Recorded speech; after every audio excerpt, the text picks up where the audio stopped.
Greetings. This is Amy Wentley with Chai Knuckles Knitting, and this is BSJ Episode 3, Working Paired Increases.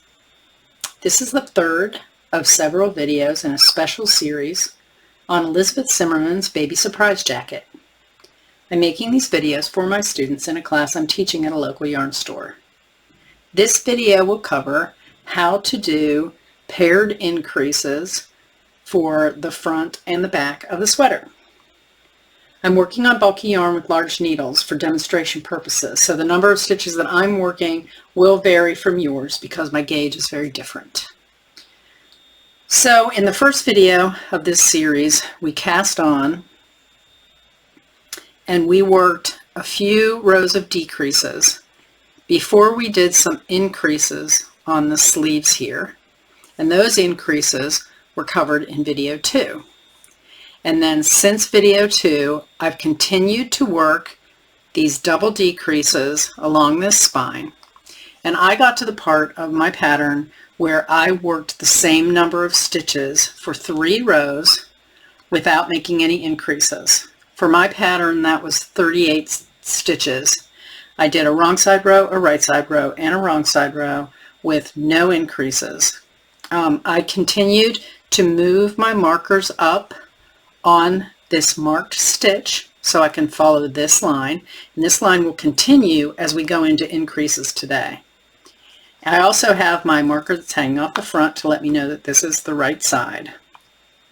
And so I finished those 3 plain rows, and I am now ready to start working increases. Now what's going to end up happening is, here's an example of the little sweater again that I have all finished here. And so this was the cast on. We had increases for the sleeves here, and then we did a few rows of decreases until we actually get to the end of the sleeve. Once we do that, and that's kind of, this is the back side, but that's kind of here we end our decreases. So if I turn it over,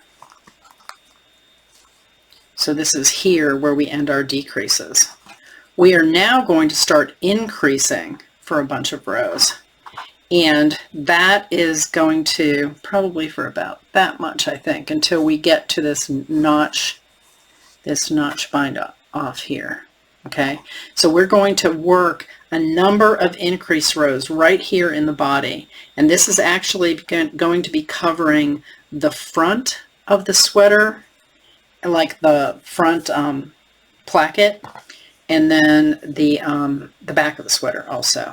So that gives you an idea of, so what we'll be doing is we'll be adding rows right now here, and then along the back here, and then here, until we have to bind off. We're going to actually add some stitches on the back for fullness, and then we're going to bind off for the lapel, but you don't have to worry about that yet. So what we're going to be talking about now is how we do these paired increases, one on this side and one set on this side, to continue growing the front and the back of the jacket. So here is how we do our increases. My instructions now say, after I do those 3 plain rows, and I ended on a wrong side row, so I'm ready now to start a right side row. And my instructions say knit 10, increase, knit 16, increase, knit 10. Now the increase that we are going to be doing here is a make 1 R, and we knit a stitch, and then we do a make 1 L. The stitch that we knit is our marked stitch. So let's watch how we do this. And I am going to go ahead and focus in a little more so you can see what my hands are doing. Okay, so I'm going to start out by knitting 10, 2, 3, 4, 5, 6, 7, 8, 9, and 10. Now, when I finish those 10 stitches, I am now at my marked stitch. Now you remember when we were doing the decrease, you were actually stopping one stitch before. You will not be doing this for the decreases. This is my marked stitch. We're going to be knitting this stitch, but we're also going to be doing 2 increases, one on each side of the marked stitch. The first stitch that we're going to do, the first increase that we're going to do, is going to be a make one right. That's abbreviated make 1R. When I go to make a make 1R increase, I think of the R as meaning rear. So I'm going to take my left needle and I'm going to pick up this strand between the 2 stitches, and I'm going to come from the rear to pick it up. Now when we did a make 1L before in the last video, we came from the front to pick up this strand. But this time we're going to come from the rear on this side of the marked stitch, and we're going to reach around to the front, and this twists the stitch. You can see the twist there, and we're going to wrap and pull through. So that's a make 1R, and then we're going to knit the marked stitch, and then we are going to take our marker and we are going to move it up to the stitch on our needle that we just made. So that was make 1R, and this was knit 1. And now we're going to do a make 1L. We learned that in the last video, but we'll go over that again. You find the strand between the 2 stitches and you come from the front.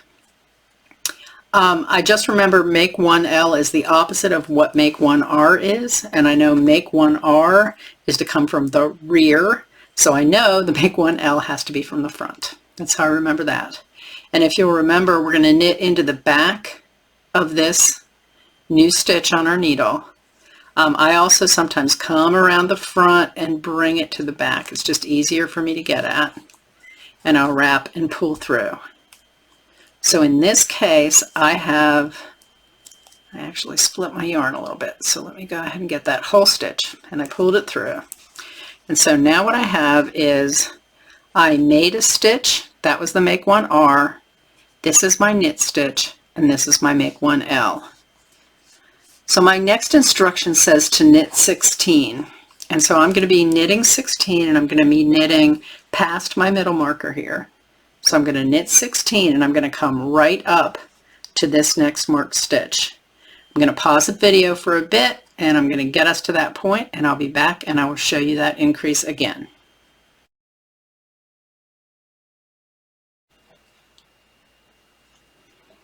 Okay, I'm back.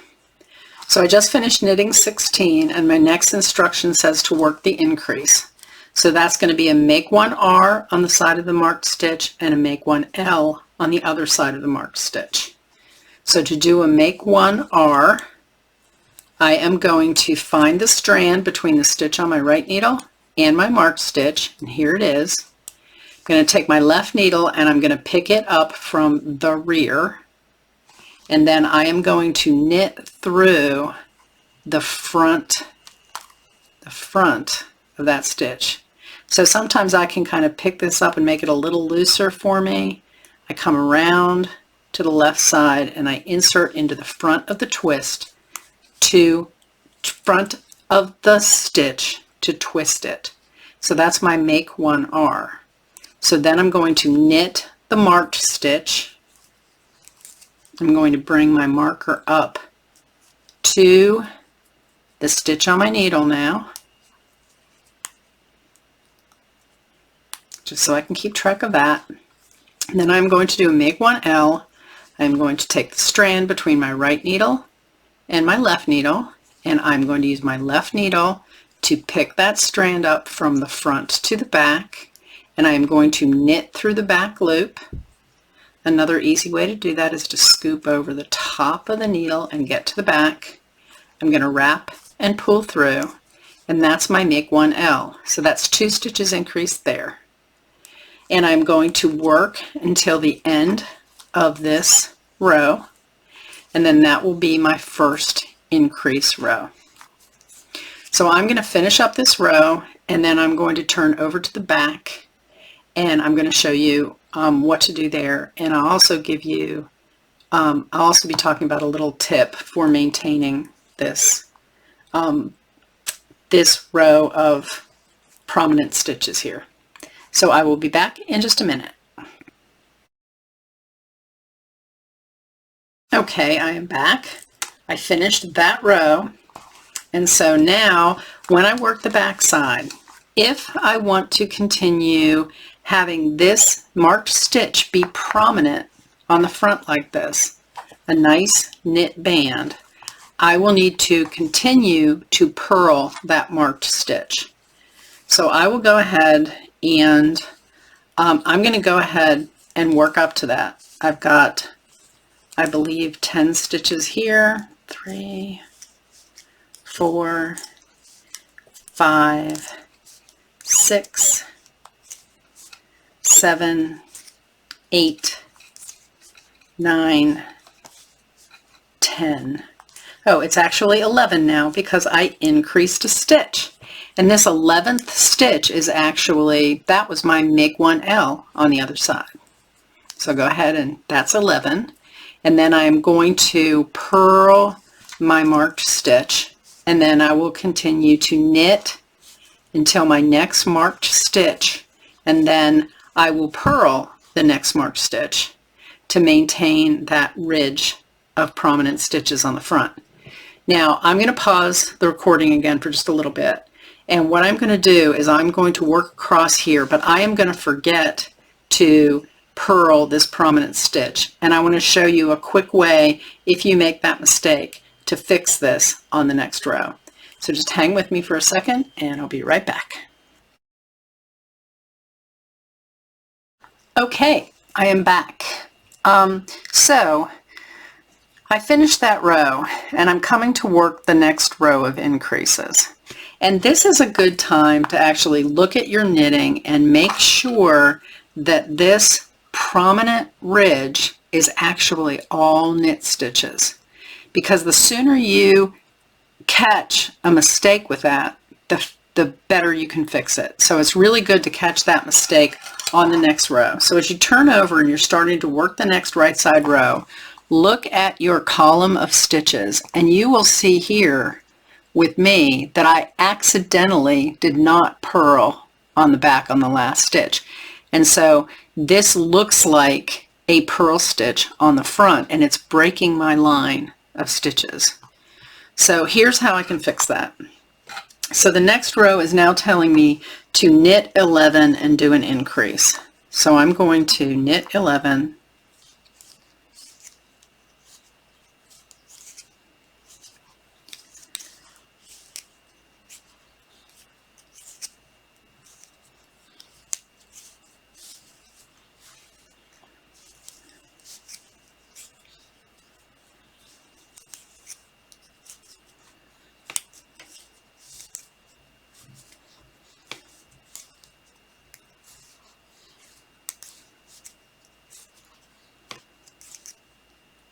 okay, so I knit 11, and then I see here that this was supposed to be a knit stitch. It was a purl stitch on the back, which makes it look like a knit stitch on the front. That's what that was supposed to be. And I messed up. So I'll show you this really slowly. The way that you can fix this is, before you start to do your increases this time, you worked up to the marked stitch. You can go ahead and you can take your right needle and you can put it in the stitch that's actually marked here. Okay?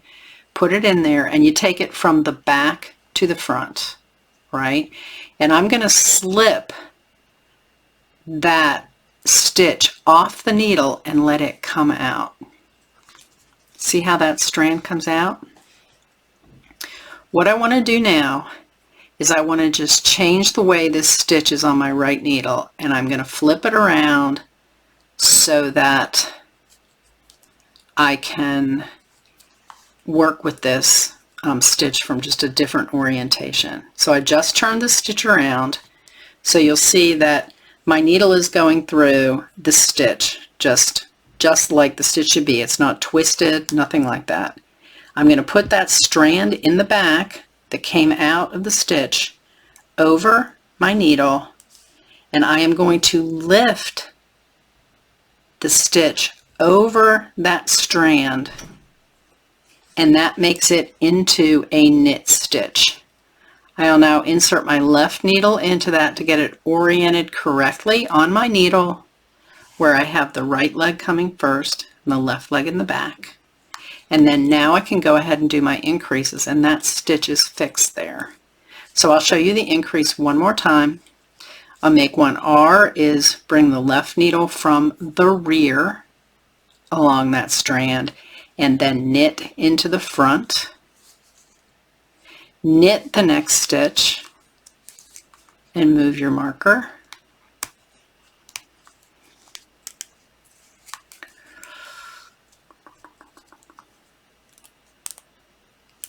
And then go ahead and do a make one left, where I come from the front to grab that strand, and I'm going to insert my needle into the back of the stitch, wrap and pull through. So that's my increase. Now just one little word of warning with dropping down the stitches here. Now if I had made a mistake all the way back here, back into the decrease section, if I drop this down, I'm going to run into a problem because I have these extra stitches in the decrease section because I was knitting things together. So if you drop down here, you may end up dropping down to 1 stitch, then you're going to drop down to 3 stitches, then you're going to drop down 5 stitches, 7 stitches, because we had decreased those all the way up. So you really do need to catch this error early, right on the next row. Once you get into increases, we're not doing anything with this center stitch. It's staying preserved, and the increases are being done on both sides of it. So in the increase section, you can drop down quite a few stitches as long as you don't get into the decrease section, and you can pick those up again to fix it. But in the decrease section, you're probably just going to have to ignore the mistake if you don't catch it right away. So just a little bit of advice there.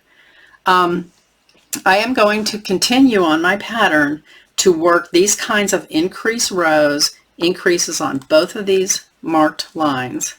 I'm going to do that for quite a few rows, and then the next instruction I will come to, which will be in the next video, will be to increase at the waist for extra room in the bottom of the jacket. And so that's what you'll see in the next video. So in the meantime, I am going to be working on continuing my pattern increases, and I will be back with you soon. So thank you for viewing. Bye-bye.